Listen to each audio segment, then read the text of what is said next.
WHAT my father did to me. They say the people who are meant to love us the most are the ones who hurt us the deepest. If that's true, then my father must have loved me with all his soul. My name is Mark. I'm 35 years old, and for most of my life, I've been trying to survive something that never left bruises on my skin, but left scars on my soul. From the moment I was old enough to walk, my father, Mr. John, made it clear I was not special. I was not loved. I was a mistake he had to mold into something perfect. Every day in our home was a battlefield. My father didn't use belts or sticks, he used words, silence, isolation. He didn't hit me often, but when he did, it was cold, deliberate, and always followed by silence that lasted days. At 9, he locked me in the house. No food, no light, no goodbye. He traveled with my mom and my sister, Mia, and didn't even leave a note, just a bolt on the door. I remember crying myself to sleep on the floor, watching the shadows stretch as the sun left me behind.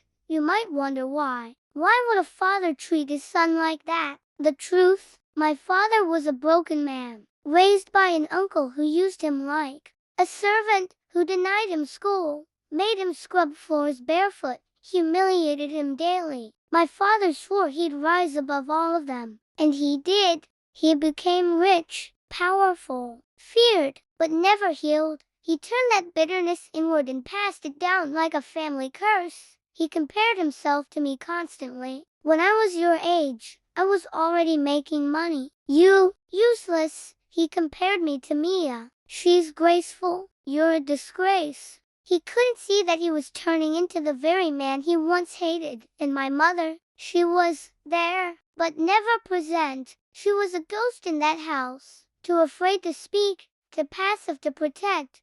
When he threatened to send her back to her father's house, she lowered her eyes and nodded. Even as I cried, she said nothing. Even when I begged, she turned away. She let it happen, and maybe that hurt most of all. I left home before I even became a man. Some nights I slept outside, some nights with friends. I worked in mechanic shops, construction sites, anything to feel like I was doing something right, something real. But no matter how far I went, the chains followed me. I couldn't love, couldn't trust. Even Mia tried to call sometimes, but I couldn't bear the sound of her voice. It reminded me of everything I wasn't. And then there was Diane. She walked into my life with a smile so soft, it made my chest hurt. She had eyes like peace and a voice that didn't shout, didn't accuse, didn't compare. She just listened. She didn't ask me to tell my story. She waited until I was ready. She was Daddy's girl. Her father treated her like a treasure. And somehow, that didn't make her arrogant. It made her kind, gentle, strong in ways I never understood. She saw the broken boy behind my angry eyes, and she stayed. How it all happened: he got work in a company as the security guard. Mark stood watchfully at his post. He embodied honesty and sincerity. One day, his boss visited the company, and Mark noticed him leaving. Unbeknownst to the boss, his wallet had slipped out of his pocket and landed on the floor. Mark spotted it after the boss's car drove away and quickly picked it up. Upon inspecting the contents, he found dollars, a check, and credit cards. Despite the temptation, Mark decided to keep the wallet safe, hoping it wouldn't fall into the wrong hands.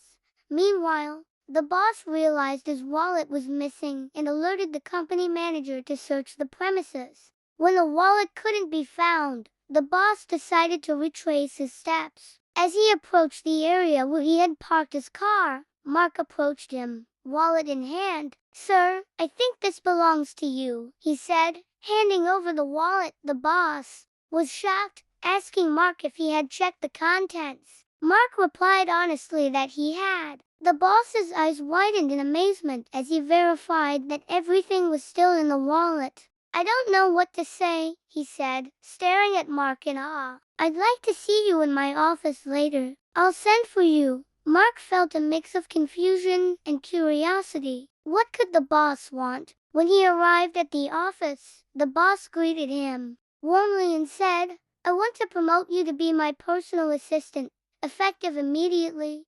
Mark's eyes lit up with excitement and gratitude.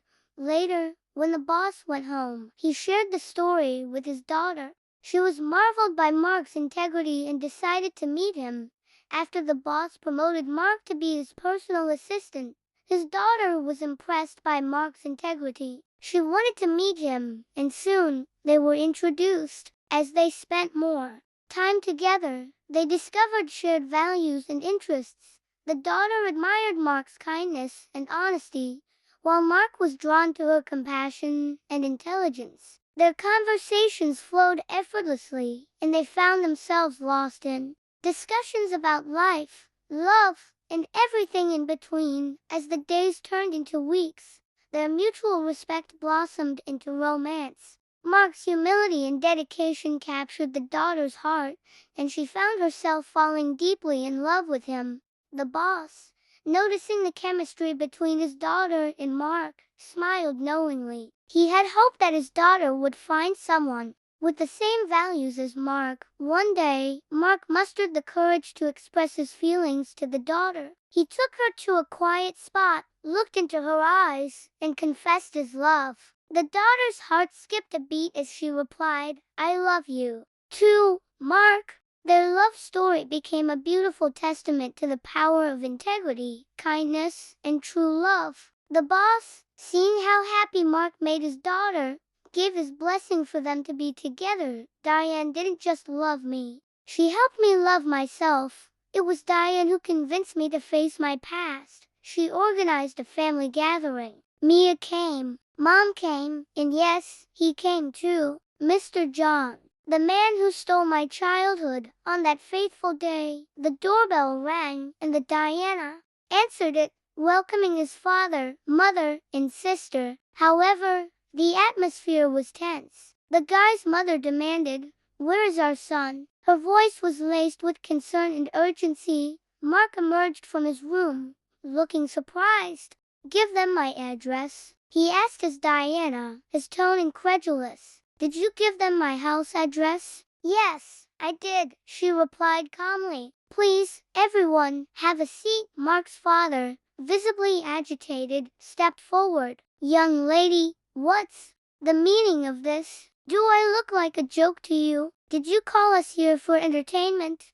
Diana took a deep breath and explained, "I'm sorry for what I told your wife on the phone last night. I took your phone and called your mom, telling her you were in a terrible situation and needed urgent attention. I didn't mean to intrude, but I think your son is going through a lot, and I'm worried about him." Mark's expression changed from surprise to confusion. "What are you saying?" he asked, but as continued, "I know I shouldn't have interfered, but I think you all need to talk and resolve your issues. Sometimes, a simple discussion can solve everything." The father scoffed, "And who gave you the right to tell me how to handle my family?" Mark interrupted, "Please, I have nothing to say to them. They should just leave my house." His father turned to him, and a painful conversation unfolded. The father claimed he was trying to give Mark proper training, but the guy countered that he had been left to suffer without love or support.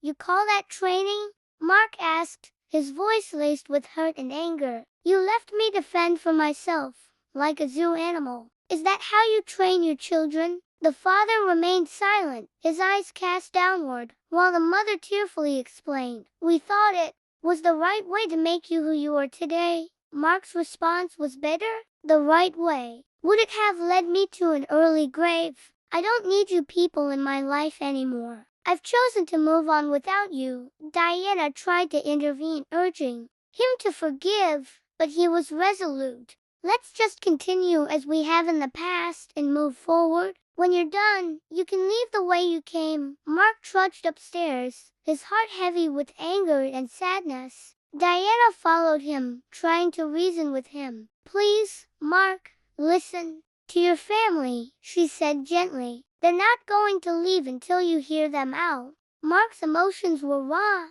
and he struggled to contain his feelings. As Diana tried to calm him down, Mark's father appeared at the top of the stairs. He approached Mark's room, his footsteps soft on the floor. He gently opened the door and stepped inside. "Mark, I'm really sorry for how I've treated you," he said, his voice filled with remorse. "It's not that I was trying to maltreat you or abandon my responsibility as your father. I just wanted to make sure you became a responsible person, someone who understands the value of hard work and can handle the weight of my legacy. I married Diane, Mia and I became close again. And my mother, she finally found her voice. Even if it came late, if you had told the 9-year-old version of me, locked in that house, that one day I'd smile again, love again, live again, I would have called you a liar. But here I am, and if you're listening to this, maybe you're carrying pain too. Just know, you are not your past, you are not your wounds, and you are not alone."